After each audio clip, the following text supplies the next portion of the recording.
Estamos aqui transmitindo, eu estou aqui da sede do Sapiência, em São Paulo, com a Mariana Bruck Goulart, que é diplomata, está transmitindo de Brasília. Boa noite, Mari, tudo bem? Tudo bem, Pri, tudo bem. Eu não sei se você me conhece, pode ser que sim, pode ser que não, pode ser que você esteja começando agora essa sua preparação para o concurso de admissão à carreira de diplomata, então deixa eu me apresentar brevemente. O meu nome é Priscila Amaral Zilo, eu sou fundadora do curso Sapiência, da revista Sapiência, e trabalho já faz alguns anos, cerca de 12 anos, na preparação de candidatos para o concurso de admissão à carreira de diplomata. Eu e toda essa equipe de professores que faz parte hoje do curso Sapiência. Alguns diplomatas, muitos já passaram por aqui e hoje servem nos mais diferentes postos do Brasil inteiro, alguns muitas vezes sem ter nem saído de casa para estudar. Como é o caso da Mariana, que está hoje aqui nos dando a honra da sua participação, foi ex-aluna aqui do SAP, e hoje a gente convidou a Mari, que muito gentilmente cedeu aí seu tempo, para preparar uma apresentação para a gente, contando, na verdade, porque a gente fala diplomacia, né, e muita gente entra em contato com a gente e fala assim, nossa, mas o que é ser diplomata, afinal de contas? Como que é o dia a dia de um diplomata? E depois, claro, como é que faz para ser diplomata, como que é o concurso. Então, é sobre isso que nós vamos falar hoje. Bom, gente, vamos lá. Então, Mari, eu queria que, em primeiro lugar, você se apresentasse, para as pessoas saberem quem é você. Pessoal, eu sou Mariana Bruck Goulart. Eu fui aprovada no concurso da diplomacia no CACD em 2016. Então, tomei posse no final de 2016, em dezembro, e durante o ano de 2017 eu fiz o Instituto Rio Branco, que é a Academia Diplomática. É uma academia como qualquer outra, tem diversas matérias, provas, trabalhos. Agora eu queria saber, Mari, quando que você decidiu ser diplomata e por quê? Pri, eu decidi durante a graduação, na verdade no final da graduação. Nunca foi meu sonho de infância era ser jornalista, não tinha nada a ver com isso. Mas eu entrei na faculdade de comunicação social e acabei me decepcionando um pouco com a carreira, enfim, não sabia mais o que fazer, não queria mais ser jornalista, fui fazer um intercâmbio, e aí fiquei mais confusa ainda, não queria voltar para o Brasil, enfim. E aí voltei, comecei a ponderar, de repente, carreira acadêmica, mas não era uma coisa que estava mexendo muito comigo e tal, estava muito confusa quando meu pai me mostrou a carreira. Me chamou, me mostrou uns vídeos no YouTube e me mostrou... Você tem diplomatas na família? Não, eu não tenho nada, minha família não tem nada a ver com isso. Tem muita gente que pensa que diplomacia é só para quem já tem um monte de diplomata na família, né? É verdade, eu vou chegar nesse ponto agora, inclusive. Quando meu pai falou comigo, eu falei, de jeito nenhum, imagina eu, Instituto Rio Branco, não tenho muita capacidade para isso. Eu achava que era só gente que já tinha diplomata na família, como você falou, ou gente, assim, muito boa, que formou em Harvard, fez mestrado na Sorbonne, fala tipo 54 idiomas, gênio, erudito, a pessoa sabe falar sobre ópera. Pois é. E aí eu falei com ele, não, pai, não tem mínima condição, isso não é pra mim e tal. Ele, não, é sim, olha só. Aí foi me mostrando algumas coisas, eu fui olhando, falei, olha, não é que tem gente que é normal, assim, que, né, não é super, hiper genial, nem muito rico, não é nada demais igual eu, e passa. Aí eu fui procurando e tal, fui pesquisando e decidi vi que dava pra mim, que era muito difícil, mas que com muito estudo eu poderia conseguir. E aí me animei. Aí eu me animei, comecei a estudar. Quando você começa a estudar, você acaba se apaixonando muito pelo estudo em si, né? As matérias são muito interessantes. O concurso em si é muito difícil, mas ele te ensina coisas muito legais. Você tem que ler coisas interessantes, né? Conhecer a história da política externa brasileira é muito legal. E aí, no que eu fui estudando, eu comecei a me apaixonar. Assim, conhecendo a diplomacia, sabendo como era efetivamente a nossa política externa, a história disso e tal. Eu comecei a me apaixonar e aí chegou um momento que não havia outra opção, a não ser passar no concurso. Foi assim. Tá, agora vamos falar, antes da gente falar do concurso, assim, queria que você, eu não sei, quando você começou a pensar no concurso, você sabia o que fazia um diplomata? Não, fui pesquisar, porque também tem no imaginário essa coisa de que você tem que frequentar bailes, saber qual a ordem dos talheres, falar Esperanto, fazer referências a Shakespeare nas conversas. Eu falei, não tem condições, eu não tenho a mínima condição de fazer isso.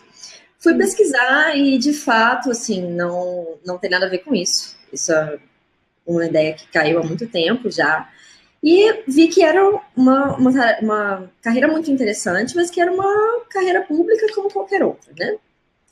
Efetivamente, quando eu entrei, desde o ano passado, eu estou vendo muitas coisas novas, que eu não sabia que eram assim, quando eu tinha decidido prestar o concurso.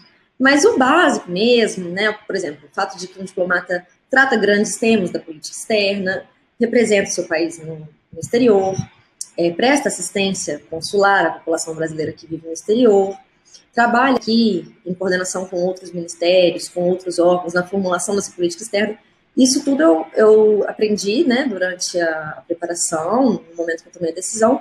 Isso eu vi que realmente é assim mesmo. Agora, claro que tem algumas minúcias que você acaba aprendendo no dia a dia, pegando no fazer mesmo, né? Uhum. E, assim, acho que o que você achou que foi mais interessante da carreira que fez com que você realmente, além, você falou, do estudo da política externa e tal, mas você enxerga alguma coisa além? Porque tem muita gente que se encanta achando que é status, né? E não é, na verdade, é a missão. Como é que você enxerga isso?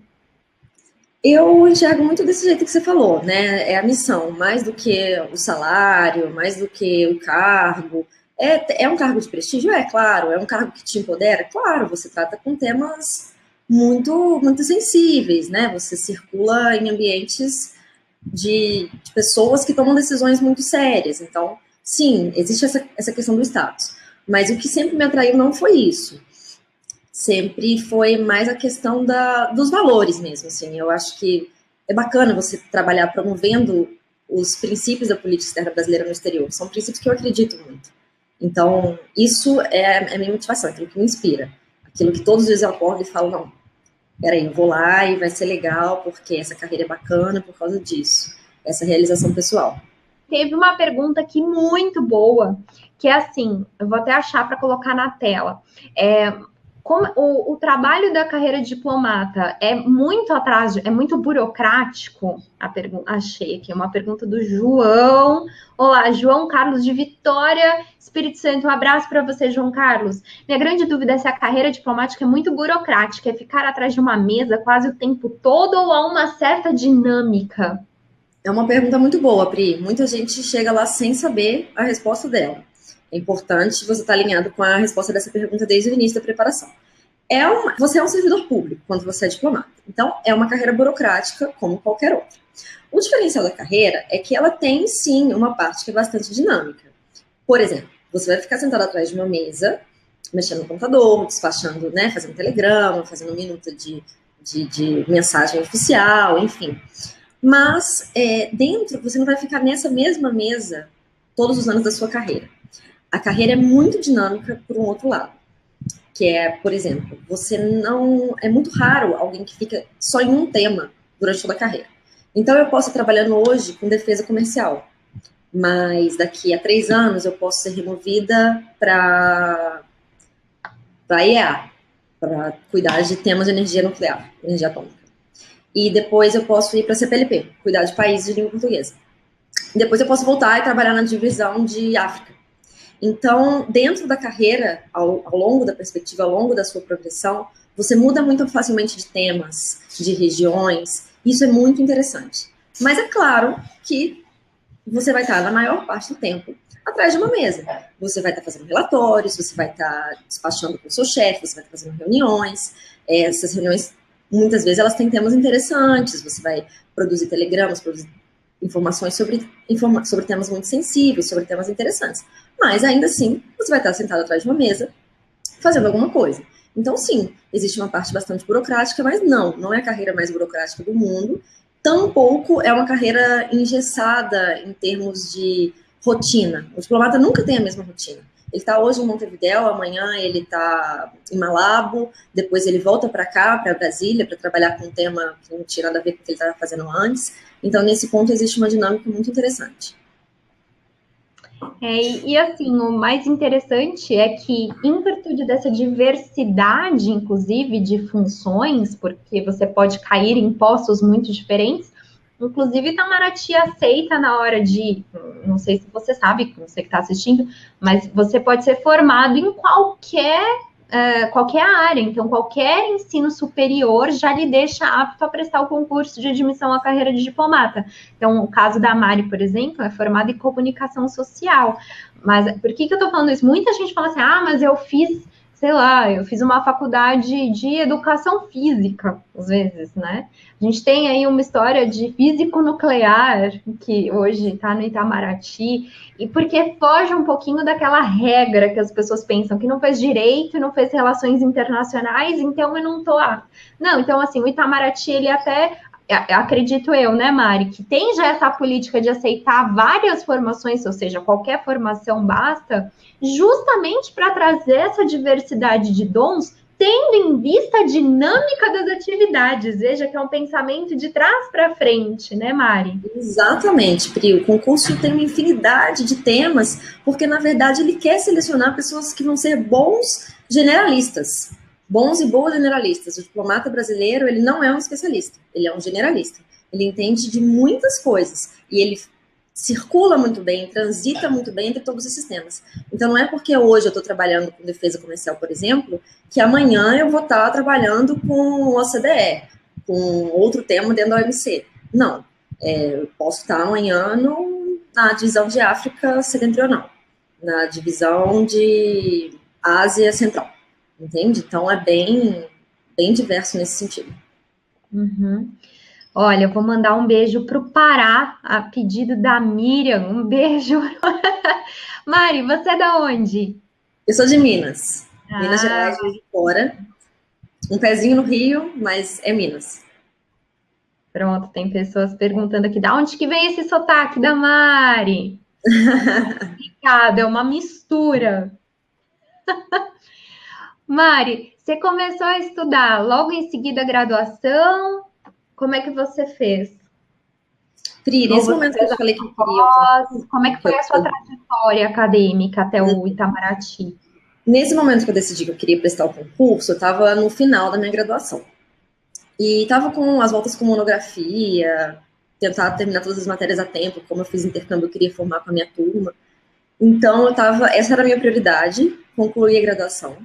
Mas, como eu já sabia que após formar eu ia querer começar a estudar para o concurso, eu comecei a me adiantar no que era possível. Eu entrei em um curso espanhol, que eu não sabia falar espanhol. Eu já sabia falar inglês e francês, já tinha um nível bastante alto nesses dois idiomas, mas espanhol eu não tinha. E imprimi alguns manuais do candidato da FUNAG e tentei começar a ler por minha conta, no intervalo, assim, entre um dia ou outro, que eu não tivesse muito enrolado com monografia ou com trabalhos da faculdade. Ter entrado no espanhol foi muito bom, me adiantou muito a vida para quando eu formei. Os manuais não foram tão bons assim.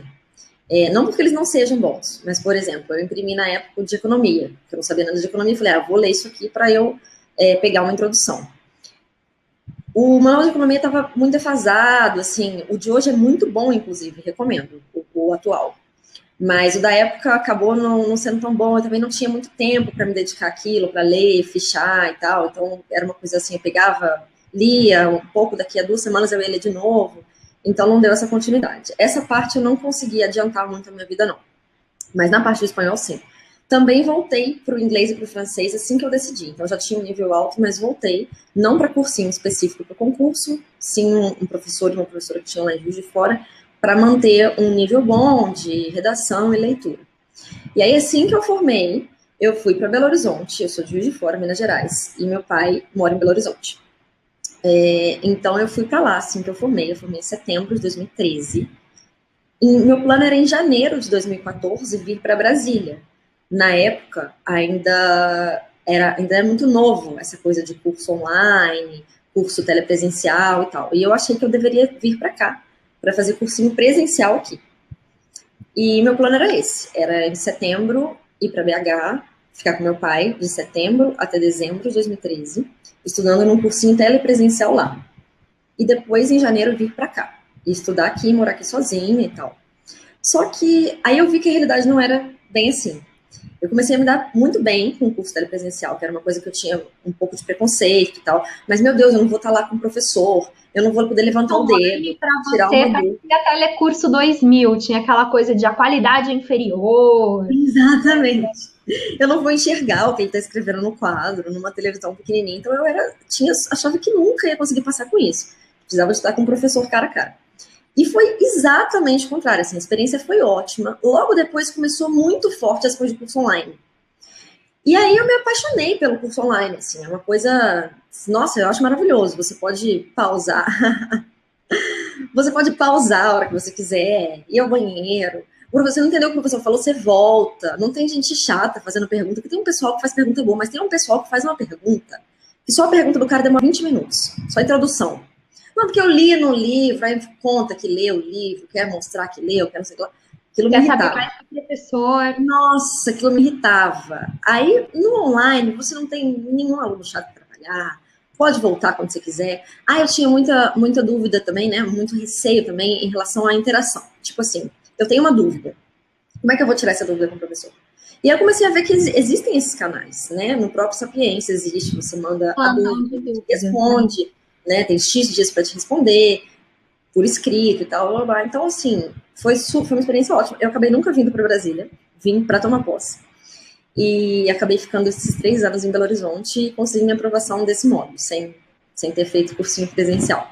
Uma das perguntas que mais, um dos questionamentos que mais estão aparecendo aqui, é sobre a autonomia do diplomata escolher para qual país vai, Mari. Você podia falar um pouquinho sobre isso? As pessoas têm muita dúvida. Como é que funciona? Então, assim, pensa lá, conta como é que foi o seu caso, você viu lá a sua aprovação, aí você vai para o Instituto Rio Branco, né? Como é que funciona essa etapa? Você já deu uma pincelada, mas fala um pouquinho mais sobre isso. E como é que funciona depois? Você saiu do Instituto Rio Branco e aí? Hoje, depois de formar no Instituto Rio Branco, nós somos obrigados a ficar pelo menos 2 anos aqui no MRE, é a série, Secretaria de Estado. Então, nós temos que ficar pelo menos 2 anos na série. Nessa perspectiva, né, tendo que ficar na série, nós podemos escolher onde nós vamos ser lotados, conforme as vagas que são disponibilizadas pela administração do MRE. Eu estou, inclusive, nesse processo. Minha turma terminou Rio Branco, nós concluímos o curso, amanhã temos a última programação, em parceria com o Sebrae, referente ao Instituto Rio Branco. Na quarta-feira, nós seremos lotados. A administração, portanto, prepara uma lista com as 30 vagas disponíveis que tem na casa, no Ministério. E essa lista chega até as nossas mãos. A partir daí, nós vamos escolher conforme a ordem de precedência.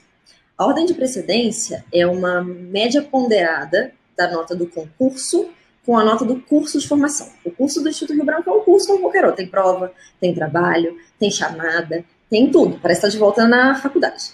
Então, você tem uma nota, você soma a nota de todas essas matérias. Tem aula todo dia, né, Mari? Teve gente que perguntou. Todo dia, de 8 horas por dia. Um trabalho, só que ao invés de trabalho, você está estudando. Mas você recebe, você já é diplomata, né? Tem esse outro viés. Né? Você toma posse como diplomata, você é diplomata, mas você passa esse 1 ano fazendo academia diplomática. Então, você soma todas as notas, todas as provas, todos os trabalhos, divide e chega na sua média do Instituto Rio Branco.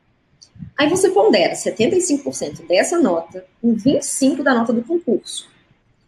Isso vai dar um ranking da turma toda. Os primeiros lugares costumam ir para viagens. Os 2 primeiros lugares sempre vão para o ICEM, que é o Instituto Rio Branco da Argentina. É uma parceria que nós temos, a Argentina é uma parceira super privilegiada, então esses 2 primeiros sempre são convidados a ir para lá. Isso faz com que eles vão para uma subsecretaria específica. A partir daí, a partir dessas outras colocações, de vez em quando tem também uma viagem para o 3º lugar, de vez em quando não, então varia muito, mas a partir daí a escolha é por ordem de classificação nesse ranking, conforme a lista da administração. Então, você pode escolher dentro, obviamente, do limite do que está previsto. Ah, mas eu quero muito ir para a divisão de OEA. Tá, não tem vaga, então não adianta. Vai esperar abrir vaga, né? Tem que esperar abrir a vaga, e aí você concorre pela vaga com todo mundo que está na lista, né? E aí você vai crescendo na carreira dessa forma, né? Exatamente. E depois, para remoção, é uma coisa não é tão parecido, porque não tem um ranking tão claro, né? Nessa vez agora, essa primeira lotação, tem um ranking claro. O primeiro lugar escolhe. Aí, pronto, essa vaga acabou. Escolheu. Aí passa a lista para o segundo com menos essa vaga. Aí o segundo escolhe, pronto, já passa uma lista menor para o terceiro. E por aí vai. Depois, a remoção já é um processo um pouco mais complicado. Não existe uma lista clara, não existe um ranking, até porque seria muito difícil medir o desempenho do trabalho das pessoas de uma forma tão objetiva. Então, para a remoção, é uma série de fatores. Tem que coincidir de ter a vaga onde você gostaria, né, do chefe de lá querer que você vá, de você ter os requisitos para ir. Então, é um pouco mais complexo, mas não é o fim do mundo para ninguém. Ninguém é obrigado a ir para um lugar que não gostaria de ir de jeito nenhum. Sim, por exemplo. Tem muita gente que tem essa dúvida de ser obrigado. Sim. Não, hoje você vai para tal lugar, você vai ser enviado. Não, isso não existe. Nunca vão te obrigar a fazer uma coisa que você não quer. Muitas vezes você não vai conseguir realizar o seu sonho, mas meu sonho de infância é morar em Paris. Tá, às vezes não vai ser possível, você vai ter que dar uma segurada nesse sonho de morar em Paris. Mas, ao mesmo tempo também, você nunca vai ser obrigado a servir num lugar que você não quer. Uhum. Isso é bem importante dizer. Você vai crescendo conforme as oportunidades vão vindo, né? Uma série de fatores. Muito interessante. Tem bastante pergunta aqui. Você já tem algum sonho de lugar para ir? Pergunta do Lucas. Sonho de lugar para ir? Olha, eu gostaria muito de ir para a América do Sul. Eu gosto muito de integração regional, é um tema que me faz brilhar o olhinho, assim. Eu acredito na integração regional, acredito no Mercosul. Então, eu gostaria muito de ir para Montevidéu, trabalhar com o Mercosul, a LAD, seria o posto, assim, dos sonhos para mim. Entendi. Bom, vamos passar um pouquinho agora para a preparação. Quanto tempo você estudou desde o momento que você se decidiu, né, a começar essa jornada da preparação para o CACD? Quanto tempo demorou até você conseguir a aprovação, Mari? 3 anos, Pri. 3 anos. 3 anos. 3 anos. É uma média boa, né? Todo mundo pergunta, quanto tempo? Não tem um tempo ideal, até porque varia muito de pessoa para pessoa, né? Quanto tempo você pode se dedicar aos estudos, qual que é a qualidade do seu estudo, tem uma série de fatores, mas a gente sabe, isso é praticamente um consenso, que você não pode pensar em se preparar pensando muito num curto prazo, é um projeto mais de médio e longo prazo. Tem gente que passa com 1 ano? Tem, parece que a gente vende uma fórmula mágica da aprovação. Não é, entendeu? Não existe uma fórmula mágica. E quem falar para você que existe, tá mentindo. Então, assim, por que a gente traz vários aprovados, como é o caso da Mari, como a gente trouxe o Matheus também, trouxemos o Paulo? Cada um tem uma realidade de vida, cada um tem uma história de preparação. A ideia é apresentar para vocês várias histórias diferentes, justamente para dizer que não deixa de ser um processo seletivo democrático. Não existe um único caminho até esse final, né? Existem vários caminhos, e se você for perguntar para cada candidato que foi aprovado no último concurso, eu posso te garantir que eles têm histórias bem diferentes e todos conseguiram chegar até a aprovação, né, Mari? Na sua turma mesmo, com certeza teve... De todo mundo aprovado, acho que só tem uma coisa em comum, que é o fato de que todos estudaram muito, se dedicaram muito. É só isso. O resto é totalmente diferente. Tem gente que trabalha, estuda, tem gente que não trabalha. Tem de tudo. Mari falhou, entendi. Tem gente que trabalha, tem gente que tem filho, família para tomar conta, para criar. Tem gente que nunca trabalhou, tem gente que estuda desde novo, desde criancinha, tem gente que começou a estudar agora, tem gente nova, tem gente velha, tem gente que tem um problema pessoal, tem gente que não tem. Enfim, são milhões de histórias. Tem gente que nunca leu livro, Isso não significa que eu estudei pouco, eu estudei muito, mas eu optei por não ler obras inteiras, por ler pedaços dela. Tem gente que leu 50 mil livros, né? Tem gente que fez aula online, tem gente que não fez aula, tem gente que fez aula presencial, enfim, não existe uma fórmula mágica. Isso é uma coisa que eu vejo muito, assim, muita gente vem me perguntar, qual é a fórmula? Me fala o que eu tenho que fazer. Estudar muito, ponto. Tá. O que tem que fazer é estudar muito, é se dedicar muito. Fora isso, tá nas suas mãos, tem que ver o que mais funciona para você, né? Não adianta eu te falar o que eu fiz, nós somos pessoas diferentes, muitas vezes o que eu fiz não vai funcionar para você. Da mesma forma que por isso que a gente bate muito forte. Desculpa te interromper, Mari, mas assim, é por isso que a gente bate muito forte num ponto, tanto na mentoria, quanto até no curso que a gente tem bônus aqui, que é o QSD. A chave é o autoconhecimento. E aí, quando você se conhece, ouvir os relatos dos aprovados é muito importante, porque você começa a aprender a filtrar aquilo que não funciona para você e, ao mesmo tempo, ter várias ideias, várias sacadas de como adaptar aquilo que a pessoa fez para a sua realidade. E aí esse pode ser um turning point bem, bem interessante. Então é isso que você tem que, né, desenvolver, essa questão do autoconhecimento. Tem uma pergunta muito boa aqui da Lídia. Você tinha constância nos estudos? Teve alguma interrupção? Pensou em desistir? Saúde mental? Ela já colocou tudo no mesmo pacote. Eu tinha constância, sim. No início foi muito difícil estabelecer essa rotina de estudar 8 horas por dia, 6 dias por semana. Era muito ruim, me dava sono, eu ficava enjoada, dava vontade de chorar, achava que nunca ia passar. Lia, no final ia fazer um exercício sobre aquela coisa e errava tudo. A bunda ficava quadrada, de tanto ficar sentada. Então, no início foi muito difícil estabelecer essa rotina. Mas o ser humano é muito adaptável, e inclusive aos estudos, à rotina de estudos. Então, quando eu consegui me adaptar à rotina de estudar 8 horas por dia, 6 dias por semana, ficou muito difícil sair dela.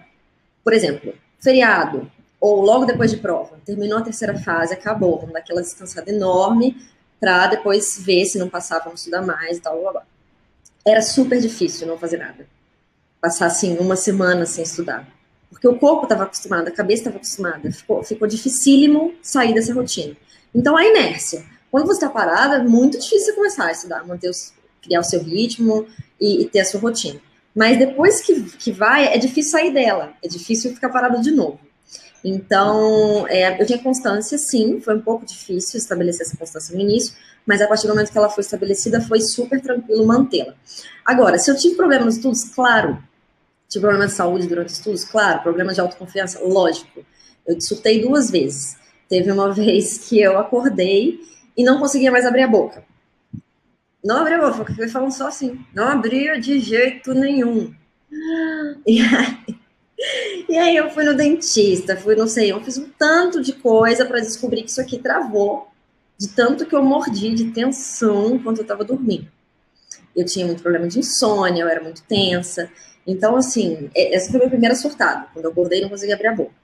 E a segunda surtada foi uma vez que eu fiquei com um jet lag muito grande. Eu não tinha viajado nem nada, mas era um momento de muita tensão nos estudos, perto de edital e tal. E eu fiquei, sabe quando você fica com aquela zonzeira, assim, parecendo de jet lag? E aquilo não passou, fiquei dias e dias. E aí fui ao médico e tudo, e eles falaram, olha, você tem que relaxar, não dá para entrar nessa e tal, você tem que cuidar do seu corpo. É muito difícil para o CSDista entender isso. Eu tinha muita resistência. Achava que era só mente, mas não é. O corpo tem uma hora que ele é a sua base, assim. Não dá para você ter só cuidar daqui e ter um corpinho fininho, fraquinho para sustentar, porque senão ele não vai sustentar e a cabeça vai acabar tombando. Então, aí eu entrei no Pilates, eu comecei a fazer exercício físico, que eu não fazia no início. Era só estudar. E voltei a fazer Pilates, que eu já fazia durante a graduação, comecei a caminhar também, ia para a esteira do prédio, levei mais a sério meus dias de folga, o sábado, na verdade, era meu dia de folga. E acabava que antes eu ficava assim, não conseguia fazer alguma coisa durante a semana, faltou ler X páginas de não sei o quê, eu pegava o sábado. E aí parei com isso também, o sábado virou sagrado, era uma obrigação que eu não fizesse nada de estudo no sábado. E foi por aí, fui adaptando. Nossa, que história. E olha, faz tempo que a gente tá junto, assim, né? E eu nunca tinha, eu não lembrava dessa sua história de não conseguir abrir a boca, deve ser, assim, um desespero, né? É o corpo gritando por causa do estresse, meu Deus do céu. Travou a mandíbula. Nossa, que coisa, que coisa. Bom, segue aí o disclaimer importante da importância do cuidado com a saúde. Isso qualquer concurso, gente, não é só carreira de diplomata, não vamos romantizar também demais a preparação para o CACD. é um concurso público. Se você for analisar concursos de alto gabarito hoje, concurso de magistratura, concurso de Ministério Público, se você não levar a sério, não tem jeito, você não vai conseguir aprovação. Hoje em dia, não vem, nada vem do céu, assim, cai no colo, e enfim. Mas também vale lembrar que esse padecimento, esse sofrimento, ele pode ser trabalhado, não é obrigatório. É um caminho difícil, mas né, se você estiver atento desde o começo para essa importância de manter o equilíbrio físico, emocional, psicológico, isso tudo já vai aliviar muito a pressão. Não precisa olhar também para essa jornada à sua frente com, ai meu Deus, Maria do Bairro, candidato Maria do Bairro, sabe? Aquele candidato que já começa a sofrer que nem um ator de novela mexicana. Também não tem necessidade, tá? Tem aí várias ferramentas. E a grande maioria dos candidatos que chega nesse ponto da estafa física, mental e emocional, como é o caso da Mari, foram candidatos que não se cuidaram desde o começo, que desprezaram, subestimaram a importância de se cuidar desde o começo, e aí você chega num limite, né? Mas se você ficar preparado, atento a isso desde o começo, as chances são que você dificilmente vai chegar nesse nível, nesse ponto. Tem uma pergunta aqui do Andrei. Eu tenho 35 anos e às vezes eu me acho velho para esse concurso, mas confesso que meu sonho, tenho medo de investir num curso e não conseguir passar. O que fazer, Mari? Olha, Andrei, né? Andrei, não tem limite de idade. Na minha turma temos várias pessoas acima dos 30, várias. Inclusive, ele falou 35, né, Pri? Se eu não me engano, tem 3 com 35, uma com 40. Então, assim, não tem limite de idade mesmo. Se é o que você quer, se você está disposto a estudar muito, pode ir, porque a idade não é um fator limitante. Ah, muito bom. Tem várias pessoas falando assim, eu também tenho 36, eu tenho 37. Então, várias pessoas se identificando. Que legal. Não tem limite de idade, tá? Uma outra pergunta, Mari, super importante. Rufem os tambores, que nós vamos falar agora de línguas estrangeiras. Português, francês e espanhol. Como é que foi a sua preparação para essas 3 disciplinas que a gente sabe que assustam um pouco os candidatos? Pri, eu já tinha o francês e o inglês avançados, né? Como eu te falei, o espanhol eu não sabia nada. Então, eu fiz esse cursinho lá no meu último ano de graduação, lá em Juiz de Fora, um cursinho normal, básico, tem uma turma e pessoas normais, não era nada voltado para o CCD. E peguei, assim, um nível intermediário, consegui pegar um nível intermediário. E, a partir daí, comecei a me preparar.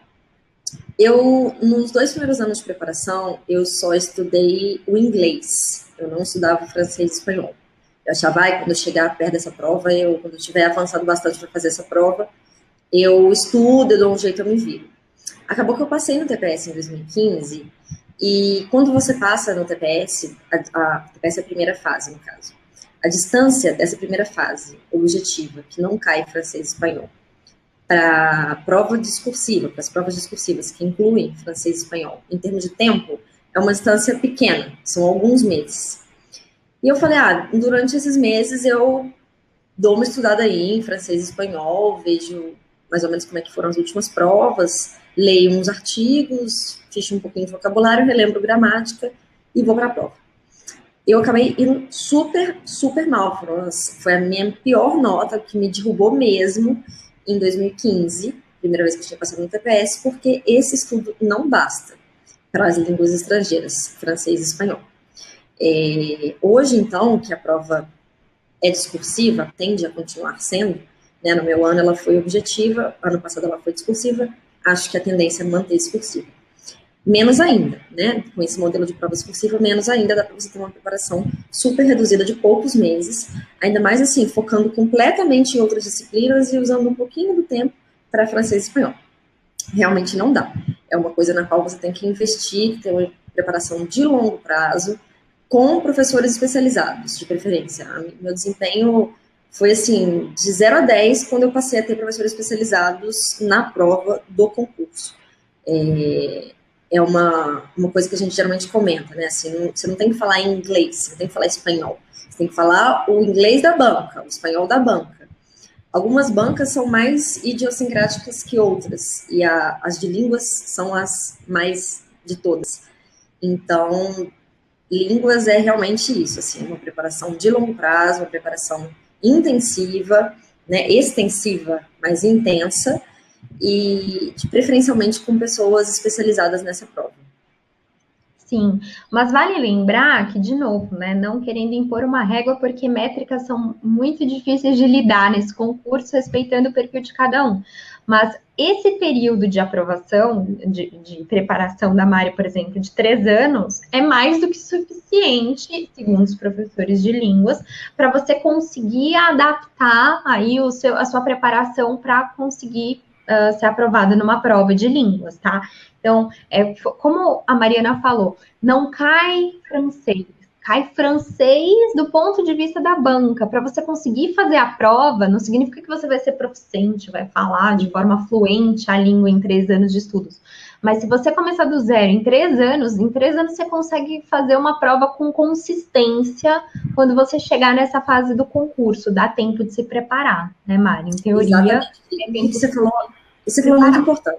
Você não tem que aprender francês. Se você não sabe falar francês, você não tem que aprender francês. Tem que aprender o francês do concurso. Ah, então é fácil? Não, é difícil. Você tem que se esforçar e estudar muito, porque a prova é difícil. Mas, por exemplo, antes de começar os cursinhos específicos, eu tentei fazer aula com alguns professores particulares. Professor particular, assim, da Aliança Francesa, que não tinha nada a ver com o concurso. E tentei com algumas pessoas e era sempre a mesma coisa. Eu falava para a pessoa o que eu queria, eu explicava como era a prova, é isso, tá bom? Tá bom, então vou te contratar, ok? Aí chegava na segunda aula, a pessoa corrigia minha pronúncia. Eu tava falando com ela, très, aí ela, não, é très. Aí aquilo me irritava, tipo, minha filha, eu te expliquei que eu não preciso falar, eu só preciso fazer essa prova aqui de marcar o C ou E. Então, assim, é muito difícil para um professor que não tem nada a ver com isso se adaptar, conseguir... Primeiro, ele entender a prova tem toda uma lógica própria. E depois ele conseguir te preparar para isso.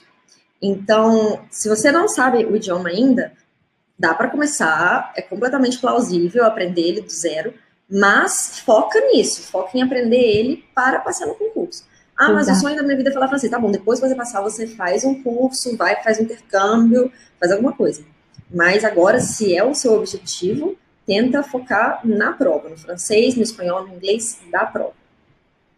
Porque se você for pensar a lógica da metodologia da grande maioria das escolas, que são genéricas, vamos chamar assim, que não são específicas, é justamente o quê?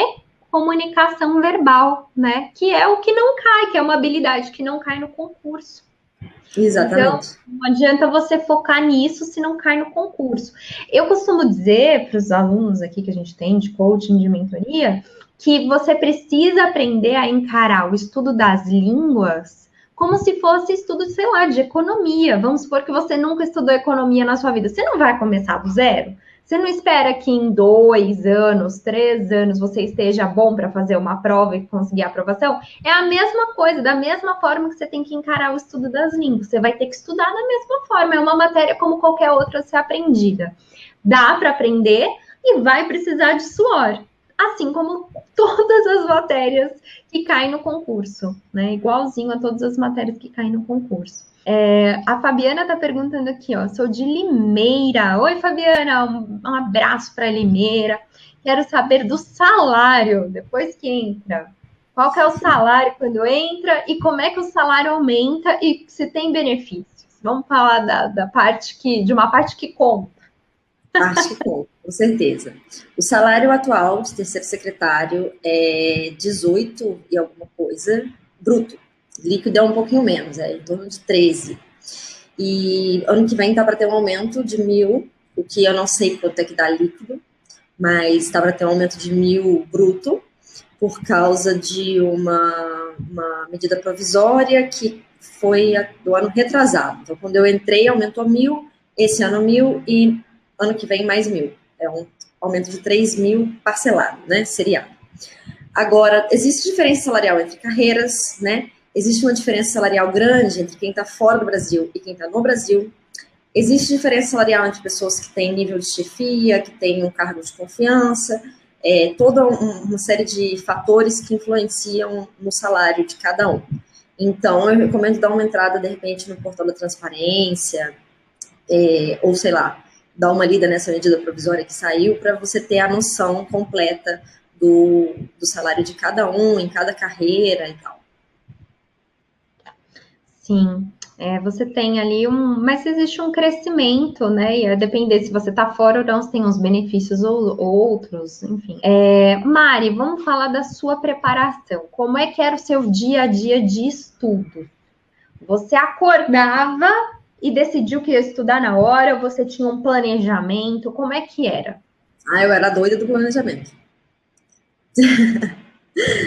Doida do planejamento, tinha o cronogramazinho da semana pregado na minha parede e acordava, tomava café da manhã e já começava 4 horas de manhã. Geralmente eu fazia 3 horas de manhã, que eu gosto de acordar um pouquinho mais tarde.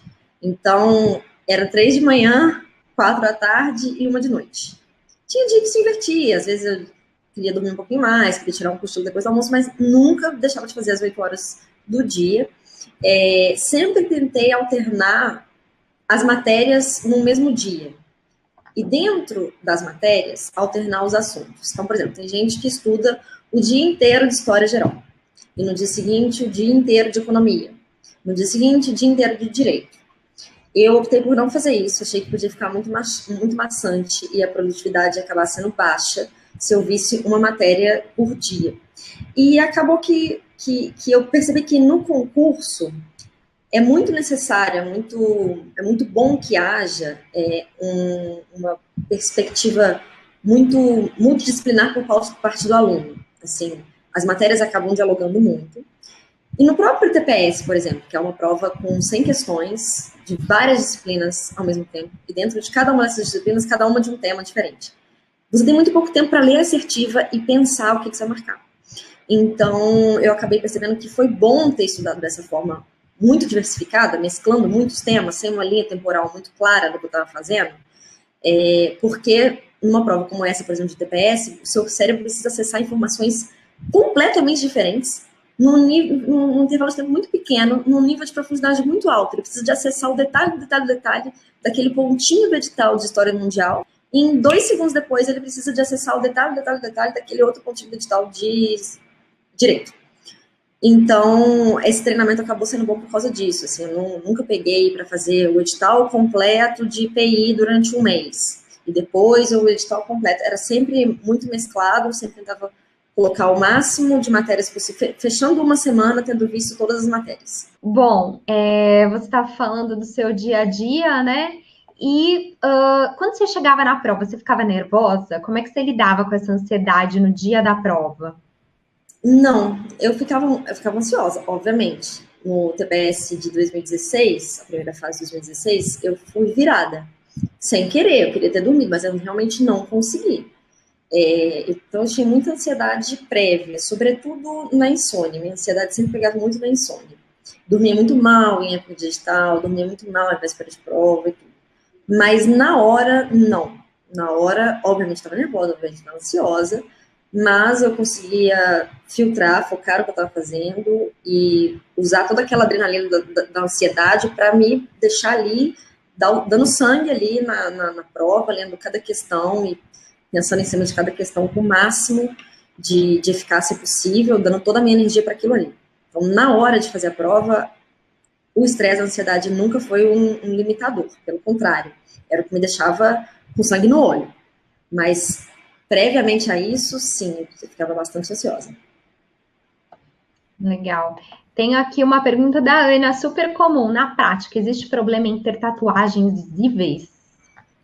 Não existe nenhum problema. Tem várias pessoas que têm tatuagens visíveis ou não, e, enfim, não tem nenhum problema. Isso foi, inclusive, objeto de muita polêmica já em concurso público, mas existem até decisões judiciais e não, você pode ter as suas tatuagens e tá tudo bem, né? Bom, vou escolher aqui as melhores perguntas para a gente já começar a encaminhar, né? Olha aqui, uma pergunta legal da Júlia. Como que a sua família lidou com a sua preparação, Mari? Pergunta boa mesmo, Pri. Eu sou uma pessoa muito sortuda, porque a minha família foi super supportive. Assim, desde o início, quando Primeiro, meu pai me apresentou a carreira. E meus pais são separados, e minha mãe, assim que eu falei com ela que eu estava pensando nisso, meu pai tinha me falado, ela ficou super animada, me deu muito apoio. E foi assim durante os 3 anos. Em nenhum momento eles deixaram de me apoiar, inclusive financeiramente, né? Pagaram os cursinhos, que não são baratos. Eu não precisava pensar em nada lá na casa do meu pai, assim, não tinha que preocupar com lavar roupa, nada. Arrumar minha cama só. Era tudo para estudar. Sempre me respeitaram muito, assim. Vai ter um evento de família, não sei o quê. Se eu falava que não dava para ir porque eu tinha que estudar, eles não insistiam em nada. E sempre foram muito carinhosos também, assim. Quando eu estava para baixo, eles me davam muito suporte, né? Me deixavam com autoestima alta. Sempre estavam ali vibrando. Cada simuladinho que eu ia bem, eles vibravam comigo. Então, nesse ponto, eles foram a melhor família. Felizmente, eu tive esse apoio deles. É muito legal isso, você também valorizar, porque a aprovação também é deles um pouquinho, né? Não tem jeito. A aprovação é um processo coletivo, muitas vezes, mas vale lembrar que nem todo mundo é aprovado com condições familiares favoráveis, né? Existe de tudo, existe, como a Mari falou. Na sua turma tem gente que não tinha apoio, enfim, tinha que trabalhar, né? Sim, tinha gente que tinha apoio, mas a família não tinha grana, por exemplo. Tinha apoio moral. Outras pessoas só tinham apoio financeiro. A família não dava nenhum apoio moral, colocava a autoestima da pessoa lá embaixo, tava nem aí. Então, assim, é muito variado, não tem fórmula mágica. Bom, quero dizer aqui que foi uma grande honra contar com a Mariana. A gente nunca cansa de ouvir a Mari falar, e eu não tô falando isso só porque não é nada disso, é super genuíno. A Mari é, assim, mais do que eloquente, ela é generosa na forma de falar, ela é sincera, ela não é toda cheia de dedos, de melindres, é uma pessoa ótima de trabalhar nos bastidores também. Então, assim, mais uma vez, Mari, muito, muito, muito obrigada por tudo, pela parceria de sempre, pela generosidade, por topar, de bate-pronto. Falei, Mari, vamos fazer, topa tudo, é uma querida. E, enfim, espero que vocês saibam do privilégio de ter uma diplomata aqui disposta a abrir a vida dela, abrir as estratégias dela. Mari, obrigada. Você tem uma palavra final para quem está aí na luta? Pri, muito obrigada. Primeiro, eu quero te agradecer também pela parceria, por tudo. Pode continuar contando comigo, estou aqui, o que você precisar. Mais uma vez, foi uma experiência ótima fazer esse webinário com o pessoal que está começando. Eu fico lembrando de mim, que eu era super perdida no início, tinha milhões de dúvidas, milhões de inseguranças, achava que nunca ia chegar lá. E cheguei, e assim, obrigada por me dar a oportunidade de poder mostrar para essas pessoas que são eu mesma, ontem, há 4, 5 anos atrás, que sim, que é possível, que dá, que tem que estudar sim, tem que estudar muito, mas não tem que ter nada além disso, não precisa ser o super-homem, a super-mulher, gênio, nada disso. Então, te agradeço demais. E a palavra final é essa mesmo, pessoal. Estudem, é muito difícil, o concurso está muito competitivo, mas vale a pena. É uma carreira super legal, é uma sensação muito boa. E para quem está realmente começando agora, que parece difícil, parece que o edital é um mundo inteiro, é um universo, parece que a caminhada é muito longa, de fato é. O edital é um universo e a caminhada é longa, é uma maratona. Mas ela vai se tornando mais leve, porque o estudo é legal, as matérias são gostosas, é bacana, e você vai ficando envolvido nisso. Quanto mais você vai estudando, mais você vai sentindo o gostinho de conhecer um pouco mais da política externa brasileira, da história do Brasil, né? E isso vai te alimentando, isso vai sendo encantador. E se você está nessa, se você já está começando a sentir esse gostinho, já está começando a achar legal a preparação, é porque você está no caminho certo. Porque a gente que tem o gosto por esses temas, é porque a gente realmente está na carreira certa, e eu tenho certeza que vocês vão se realizar muito. Então, boa sorte para vocês, estudem bastante, e podem ficar tranquilos que com o estudo dá para chegar lá. Com certeza, a gente está aqui provando isso, né, Mari? Uma prova viva disso. Muito obrigada, gente. Uma ótima noite para vocês. Mari, um beijo grande para vocês. E a gente segue se falando. Um abraço.